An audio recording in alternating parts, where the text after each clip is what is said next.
I've been really, really, really feeling busy, like running around here, there, everywhere, and tired. I'm getting tired, but I was like, oh no, it's fine.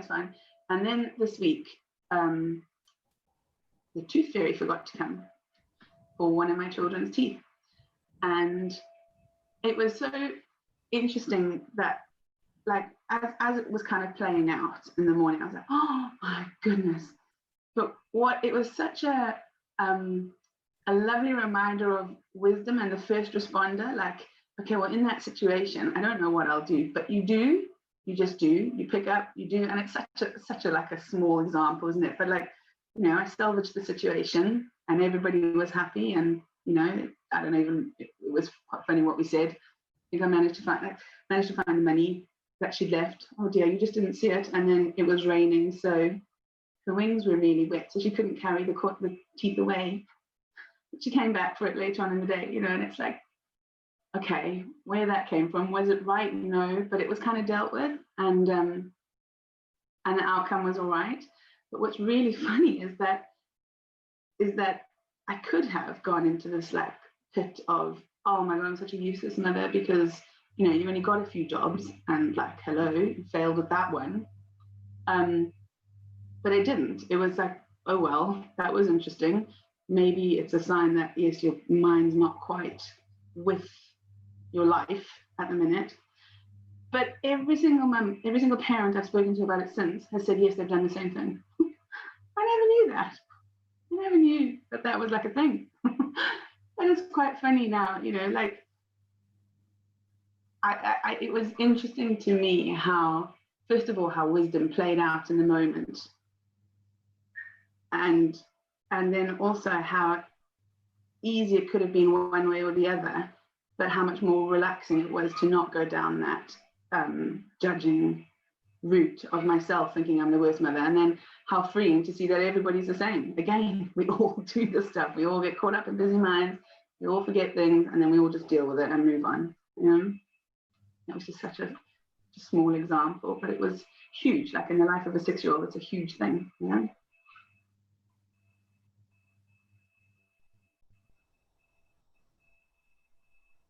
Do you realize she's Pardon? I said, do you realize she's behind you? Yeah.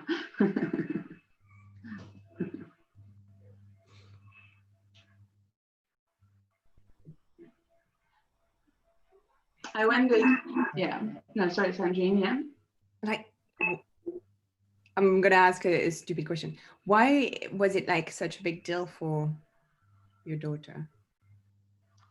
Oh, because she'd been so excited, you know. They've got it in their heads that it's going to happen and they're going to get money, and it's just, you know, like the thing is, the build up to losing the tooth is like weeks and weeks of wobbling and like, oh, it's coming out, and then it came out at school, and it was just a really exciting thing. So she'd gone to get all excited, and then in the morning for it not to have, it's like waking up and Santa hasn't been, isn't it? It's like, oh my God, like it's that big for kids, I'm beginning to see, you know?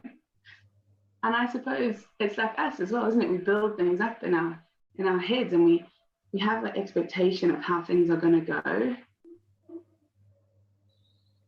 And when it doesn't, if you don't know that you've made it up and that there's a million possibilities, if it doesn't go the way you've made up, that's like, oh, well, you know, there's no other, I suppose you've bounded it so much that there's no scope for anything else, is what I kind of saw. Whereas now, like understanding that actually there's a million of possibilities and you don't have to be so hard and fast on it. And obviously it's different, like kids and adults, you know. I'm not expecting her to know that this is an option yet, you know, but like as now it is, I could sort of see how for myself, how fixed I am with an outcome, or how in the past, if I've been so fixed on an outcome, how it's been so disappointing when it hasn't gone the way I wanted it to. You know, whereas actually now knowing the flexibility, and also knowing that first responder, that wisdom, like, okay, well, if it doesn't go the way I plan, actually there's another idea just around the corner that can come in. You know, there's always something else that'll come through, which just makes it take the pressure off, I think, of going about and doing things. And I think what is key there is, yeah, being so oh, sorry, it's like a big echo. What's going on? I don't know. I keep hearing back somewhere. Anyway, is like, as you said, to be like super flexible on the outcome, especially nowadays, like with COVID, you see like all of a sudden we're in lockdown again. Well, if you had planned things, well, they won't happen. But it's very much, well, it won't happen, but something else will, and it's okay. It's not being so attached to what you had planned, and all of a sudden it doesn't happen, but it's not painful. Where otherwise it doesn't happen, nothing happened because it doesn't happen, but yet it's painful, and it's like, yeah. And that painfulness, like, where does that painful come from? Yeah. Like, it's all your thoughts about the situation, isn't it? And maybe that thing would have been awful, right? But no, we made up that it would be an amazing thing. It's so interesting. And to me, it brings back to the fact that in the end, if you just live right now, if you don't live in your head so much, then yeah, it'll be a lot easier.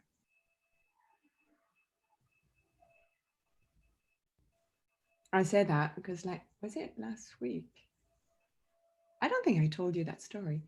But anyway, Yenny was outside at the front trying to fix the car with the neighbor.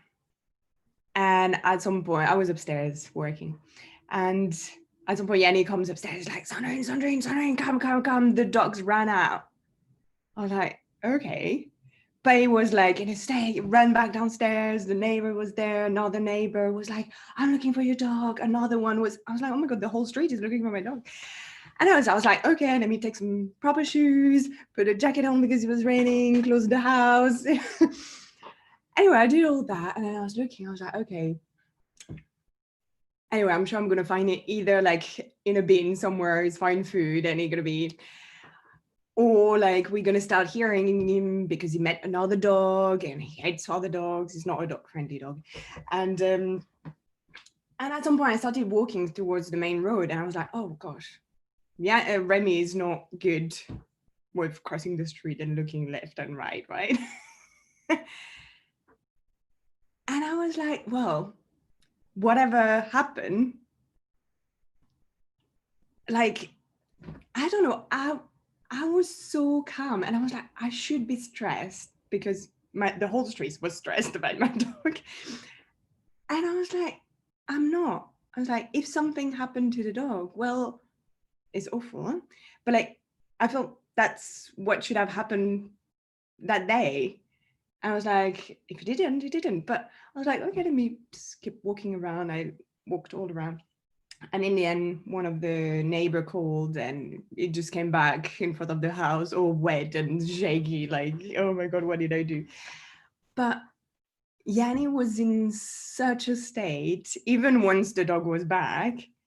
And actually we talked and it came out that he wasn't worried for the dog. He was worried for if something would have happened to the dog, how I would feel, which is so cute. Because he was like, oh my God, so I'm going to be so sad if something happens to the dog. So he was stressing and trying to find the dog. And on top of that was his fault. And so I was feeling really guilty, but yet nothing happened to the dog, but he felt still really bad. And that was really, really interesting. In the end is, although it looked like I wasn't there panicking with everyone, I felt somehow I was the most present in the moment because I wasn't panicking, because they were living in the idea that something had happened to the dog, which wasn't what was, right? And it was so, yeah, it was very, very interesting. And I really surprised myself not panicking. So I love my dog, but yeah. And it's that we live in the idea of what might have happened, and instead of just what is.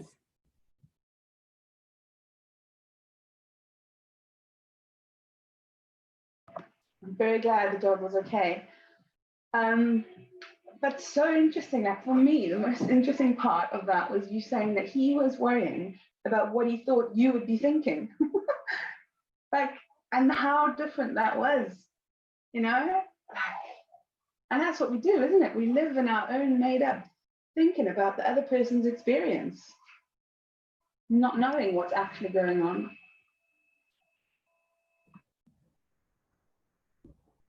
Yeah, and he couldn't see me because we were all looking at different places. So he didn't see that I was super calm. But it was all, yeah. Like the day the dog got poisoned with chocolate. Yeah, and he was like panicking, thinking I would panic. But again, I don't know, I'm really cool with the dog. It's weird. Anyway, sorry.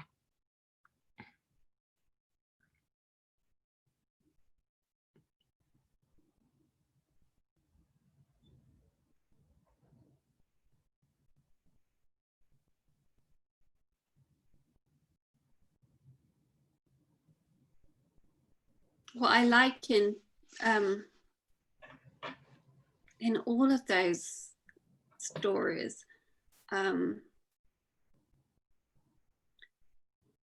it's just how they illustrate, because I've had a few work related things latterly in this week, and they don't have the kind of human or dog element that make them emotional in the same way that yours are. So they're a bit more matter of fact. But what the commonality is for me and why I like those stories is because I can see I can only have an experience if I'm thinking it in that moment. And that's, I don't know whether there's both comfort and freedom in that, because it means when my thought changes, I'm having a different experience. And also comfort because I know my thought will change and I will have a different experience.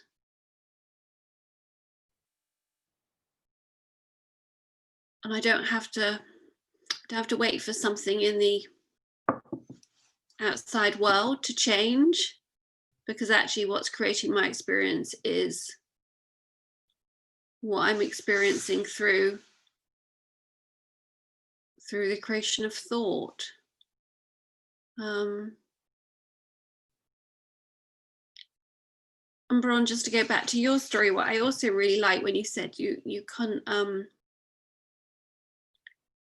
you don't know what's going to happen or whatever. And I also thought, well, one of the other things you didn't know that you were going to happen was having that conversation with all the other parents and finding out that, that was something that happened to everyone.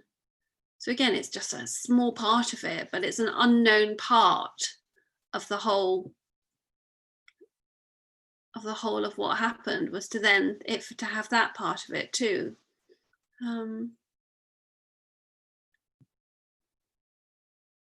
So yeah, it's just that vision of, when it's in front of your eyeballs in terms of thought, that's the experience you're having. And then when that thought moves on, you're not having that experience anymore.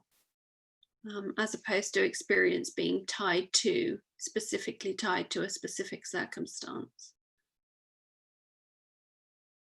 Yeah, a lovely story, thank you.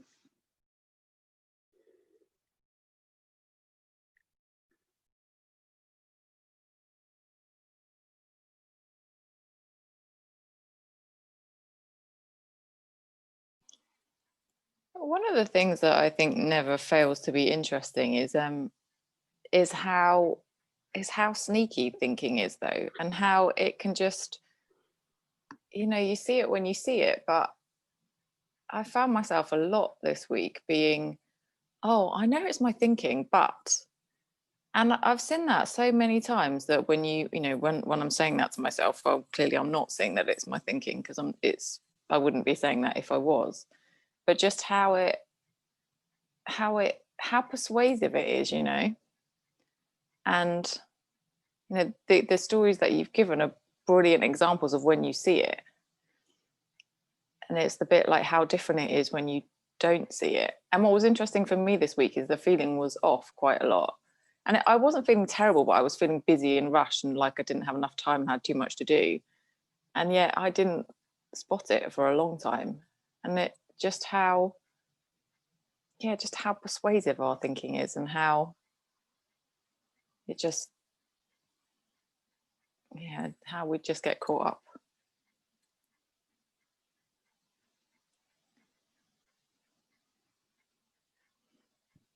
Ironically, Claire, sometimes I find that, and maybe Sandrine's example is kind of illustrative of this, sometimes I find myself more able to see my own thinking if I'm with someone who's even more caught up than I am, which seems a bit unfair.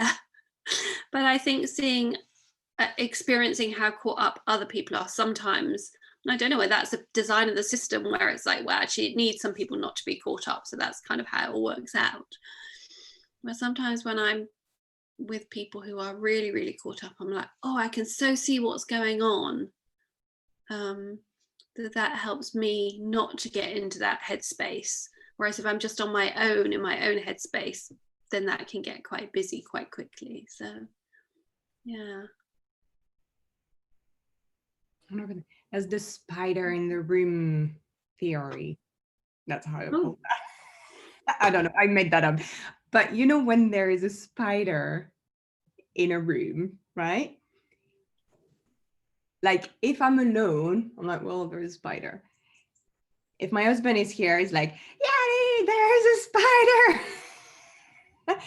If I'm with a friend who's screaming because there is a spider, I'm like, don't worry, I'll deal with it.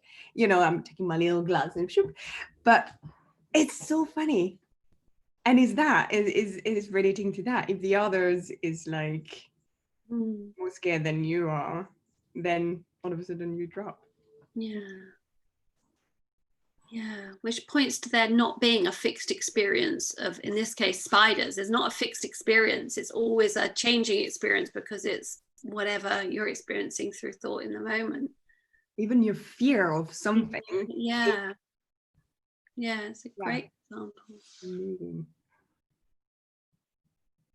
I don't know, maybe it's just me, but I'm sure, Bron, with your daughters, you're dealing with all the spiders, right? Oh my God, and my husband, they are useless. Any creepy crawlies. We're kids, no gender stereotype here.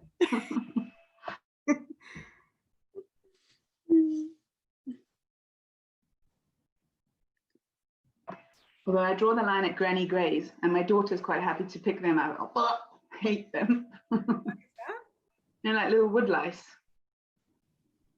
Wood lice? You know, the little like I don't know, like little grey things that curl up in a little ball if you freak them out, and yeah, they're horrible. What did you call them? Granny greys. Great name for them.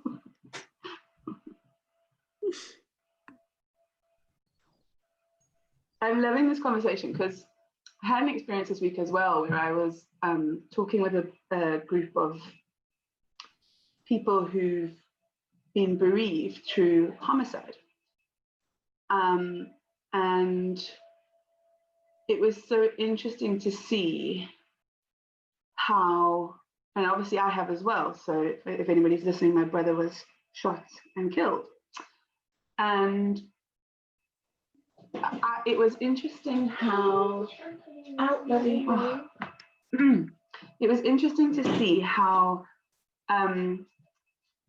you could see that through reliving the story. And when, you know, because our experiences always fluctuate, like you say, but you can, and the experience is always the same, the incidents always happened, but sometimes it feels different to others. And that can only come through our thought and our rehashing and our reliving what's happened, or our thinking forwards. You know, I was projecting forwards like, oh, I'm really sad, this isn't going to happen. You know, he's not here to meet the kids, all that stuff. And you feel sad for things that are never going to happen, or you feel sad for things that have happened, or you feel happy for things that have happened. But it's really interesting. Like for me, knowing where that experience is coming from brings me so much more peace. And when I was talking to people, I could kind of see how maybe if they understood this, it could bring some relief. And it's, you don't want to jump in and like say, oh, it's all in your head, because it's not, it's a real experience. But it was just so interesting looking at it, like with such a big thing, it feels like it's like some things, like the example I gave earlier. Oh, well, that's just a small example, isn't it? Whereas this is a real thing, but it's still the same. And I just found that really interesting to be part of the other day again. Like, wow, I'm so grateful for understanding where my experience is coming from. And that I can not choose it as such, but I can choose how much to make it mean in my life, really. Right, I'm having my hair brushed, excuse me for a minute. That's amazing. I mean, like, hairdresser at home, brilliant. And I think it's because you understand how it works. Is it when you say like it's not even the choosing, because as you say, Claire, sometimes you're like, well, but understanding how it works, that's what's helpful. And like everything, the more you understand, the less scary things are.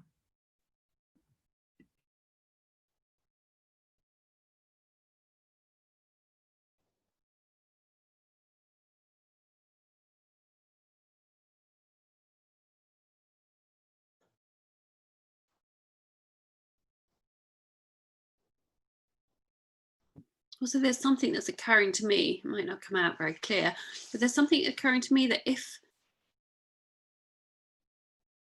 it works the way we think, it works, and experience works the way we think it works, then it's actually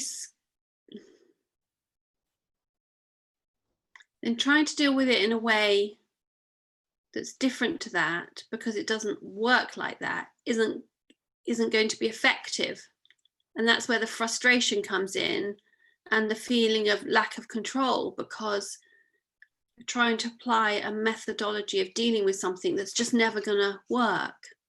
Whereas I think what we're all have had experience of, and I want to share, is understanding it works differently. And with that understanding, the kind of, not the solutions, but the kind of way in which it works is really helpful to understand, because it does, that understanding provides an answer or a solution.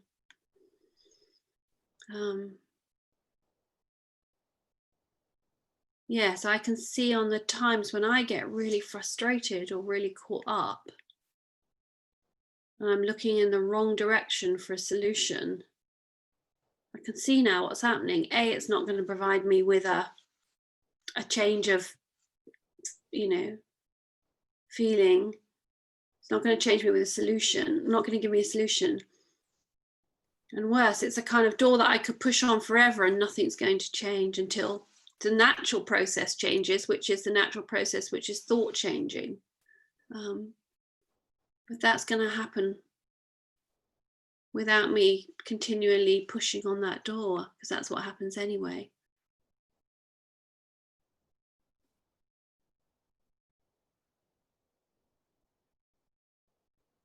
That's a lovely explanation of what we're talking about, Sally. Thanks, Frank. It felt very muddled. It was very fresh. I thought there's some thread in there if I keep pulling, but I may have got some kind of, tangled ball of wool there. But anyway, thank you for saying that was a nice explanation. Some of you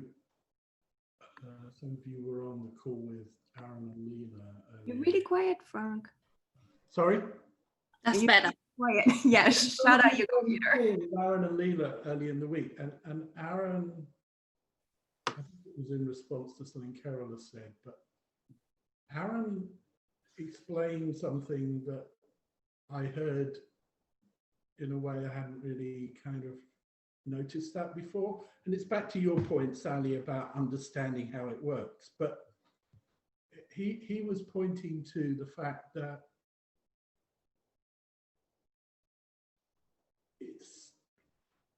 how real something appears to you is basically feedback on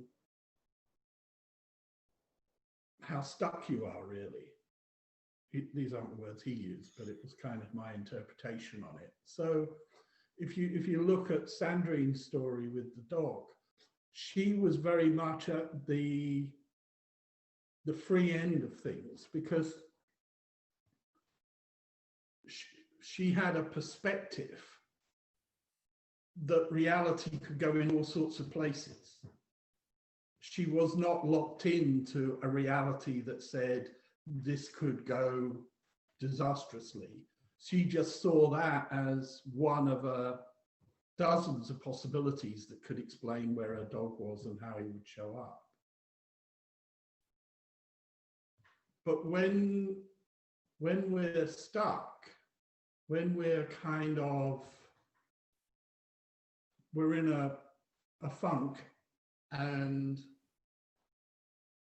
we don't seem to be able to get out of it, we can't see thought in action, then, you know, the way that shows up is it makes, at that point, it looks like it's real. You know, it looks like that experience we're coming is one-on-one connected to those circumstances outside. And at that point, that kind of separation of the two, the bit that our minds are somehow just interpreting and making up a story about what those circumstances mean, that gets lost. And we think that is, those circumstances equals pain, discomfort, unhappiness. And just, I mean, when you're there, to the extent that it occurs to you to begin to say, is it possible that this is just my mind doing this rather than it's entirely attributable to the circumstances? That starts to kind of let the light in a bit, because you begin to consider that there's another possibility for how you're feeling, and it's not that, it's in here. And then that's a way in which you can kind of have another experience. And it's not trying to think up another way of interpreting that. It's just considering the possibility that what you're experiencing is nothing more than something that your mind's made up. And if you don't do that, of course, Sally's also right that in the course of time, you'll kind of move on anyway. In fact, it's our very act of trying to analyze our way out, of course, which just often ends up keeping that feeling around longer. Mm.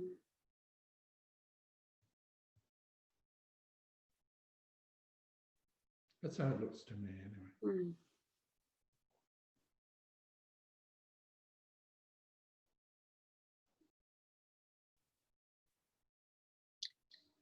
Yeah, Frank, I like that a lot, because and also where you said around it's not about making up something different, and I think that's such a useful understanding, because making up something different is actively trying to push your mind or your thinking, you know, just into another kind of slot, and a slot that you think will be more acceptable or pleasanter or less horrible. But just doing all that thinking is what's gonna keep you stuck. And for me, I guess when I think, oh, it's just, when I say to myself, oh, it's just my thinking, that's kind of a version of that. It's not kind of necessarily, oh, it's all unicorn and rainbows, but it is a version of just saying, I'm going to think myself into a different position on this by saying it's just my thinking. So yeah, that's kind of, yeah. it's looking behind the curtain rather than Yeah. changing the act that's on the stage. Yeah, absolutely. Yeah. I'm just thinking what is so interesting from, well, like, just to touch on that again. Like, because how we see what is, we see that through, okay, there is the fact that I'm sitting here, da, da, da. But the experience I make of it is it's created because of all I know, all I've lived before. But that nowhere that is sort of objective, if I can say, because that always adds a sort of little bias, a sort of, and you know, impact how I see things. So are we ever sort of seeing things for what they are? You know, I'm just thinking about that right now. Because when I thought, I was like, oh, I was seeing clearer than the others who were panicking for the dog, that nothing had happened to the dog. I thought I was seeing clear, but actually, am I? You know, it's like, it's so, sorry, I'm just thinking about that now.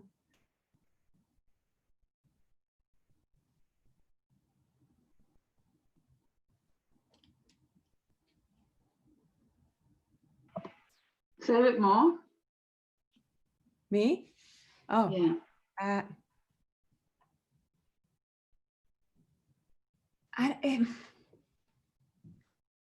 don't know what else to say. Is whenever, you know, we're trying to, because I feel we get all caught up in things that we make up. So then we have these difficult things because it's all the. And I thought, oh, if I'm really present and just looking at what is like, you know, I'm doing a lot of data analysis. If I just look at the figures and what the figures tell me and not what I want to see, you know, I'll get a true view of what is. But then I was, from what Frank was saying, is that, and I'm like, am I ever seeing just what is? Because the way I see things is through my own eye. Example, I don't know, just come like that. But sometimes you walk in the street and sometimes you have like, I don't know, I caught myself being like, oh, what is she wearing? You can't wear that thing with that thing, doesn't work, right? But I think in my world, it doesn't work. In that person's world, to have the socks in the slippers or like the flip-flops is the best thing ever, you know, like, I don't know, these kids would do that, I don't understand. And in their world, that is a cool thing, but in mine is not. And so that's it. The way I see things and how it comes back to me is all based on what I've learned. So that's why, is there ever a sort of neutral way to see things?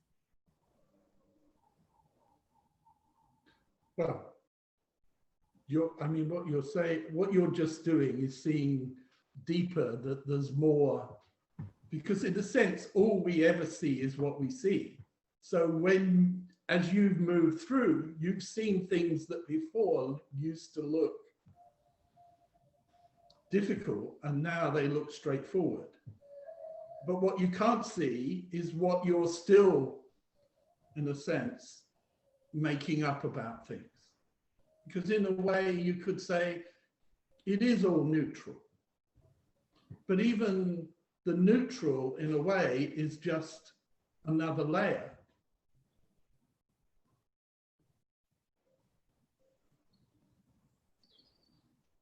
But, you know, we are living entirely inside a world we've made up, we've assembled. Mm. And I think that's what it means to be a human being. I like when you were asking that question, Sandrine, my sort of temptation was to say, no, we can't ever, because we can't ever get outside our own, you know, bodies, for want of a better expression. But I really like how you said that, Frank. I think that sums it up really well. Like, and for me, I think that's being a human being means that you experience life through your senses. And as all of us have got experiences of, there's a lot of stuff you can learn that is really helpful, but we're all still, like you're saying, Sandrine, looking out at the world through our human beingness, I think. But it's a really interesting question. I mean, this is why people sometimes make references to the Matrix, you know, the movie The Matrix. I mean, you know, that has all sorts of overtones about other things, but the idea that we're living inside this constructed world, that's exactly what's going on. I mean, you know, even if you don't believe in the spiritual side of things, you know, that little grey blob that sits inside your skull has no way of knowing what's out there other than the things that get fed to it. And it has to make up what they mean. And every animal is doing that.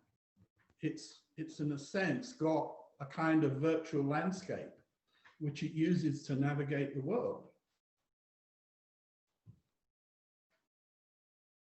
But that virtual landscape is one it's kind of constructed through what's happened to it. And some of those structures are kind of helpful, and some of those structures get in our way. So seeing through to the ones that don't work for us at a given point, that's how life gets more grace.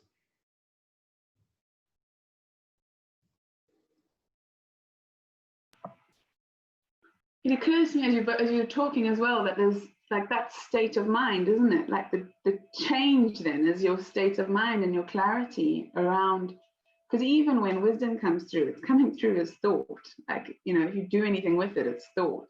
They all come together, but it's like you just, when you had your experience, you were in a much clearer, calmer state of mind about the dog, you know, whereas Yanni was really busy and less clear potentially, you know, like that feels to me like it's the difference. And knowing that when you're in a clearer state of mind, it's more helpful, that's the direction to look. Not that you're ever going to have a completely neutral state, I suppose, because it's always going to be coming through your interpretation. But when you're clearer, it's going to be more helpful. You can't even say more true, can you? Because, yeah. I mean, another way we talk about this is kind of like the world of form and the spiritual side of it. And it's like when we inhabit that spiritual side, we have that perspective. But when we're kind of more in the form, when we're more in touch with our humanness side, then in a sense, that's when it becomes more like an amusement park ride or a movie or something else. And in a sense, you know, we can be in that observer position and kind of notice what's going on, or we can be completely immersed in that experience. And we can't always choose, but having more perspective on that, I guess, is kind of part of what's going on. We're learning how to inhabit that spiritual side of us where that perspective exists, rather than spending more of our time in that.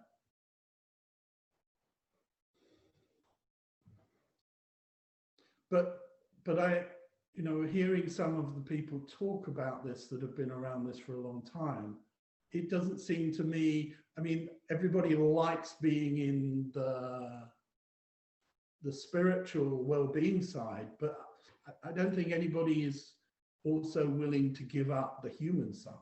You know, there is some richness in that human side that people certainly seem to appreciate once they recognize it for what it is, instead of being kind of lost in it.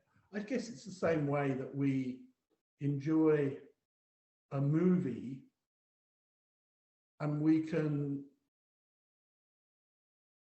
get lost in a movie, but we always know on some level it's a movie. And if it wasn't a movie, if we thought that what was going on was real, then some of those movies would be extremely uncomfortable.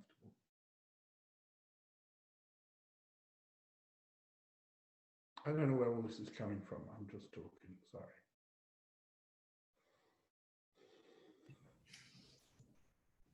That's good. Thank you so much, guys. I realize I missed that so much. It's bad, but sorry, I'm just thinking about that now. Because it's so good to have these conversations, right? I mean, yeah, obviously you're here. But I realize I'm getting really, you know, if I have interaction with people where you have this really light conversation that are, you know, well, what have you been up to? I've done that. I'm like, well, yeah, okay, I don't really want to have this conversation. And I'm kind of craving for more of like, yeah, sort of, I'm going to call that proper conversation, but anyway.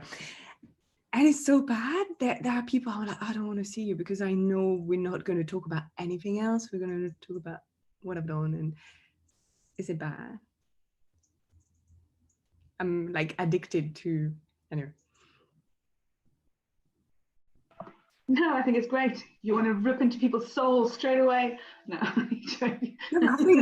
anyway, I was never big on small chat before, but now I'm like, well, actually, I don't even have to.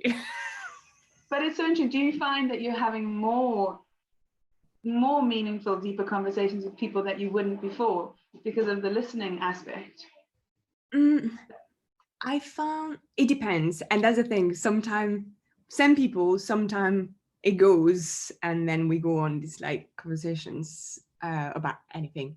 And sometimes we don't. And when we don't, I feel like, that wasn't so good. I'm so disappointed, which is, again, expectations of what, because, you know, if you have a really good conversation and then the next time you don't, you're like, well, it's so funny. Anyway. And I feel bad, you know, like sometimes it needs to be light and that's it. But it's really nice. Thank you, guys. It is lovely. Thank you very much for coming to play. I hope you all have a lovely week. Has anybody got anything to finish off with?